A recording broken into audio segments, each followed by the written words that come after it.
आज आमर दही पखाड़ होती दही पखाड़ को आलू चकटा टमाटो बैगण चकटा आउ एटा जह्नी पोड़ा छतु भजा आटा कौन यहाँ कौन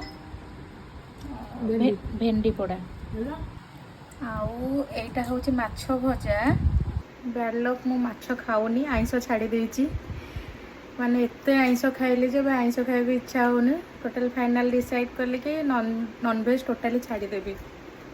तो चलो बे साधा तो खाइबा मो पे बहुत कष्ट फिर भी ट्राई करिबा देखिबा।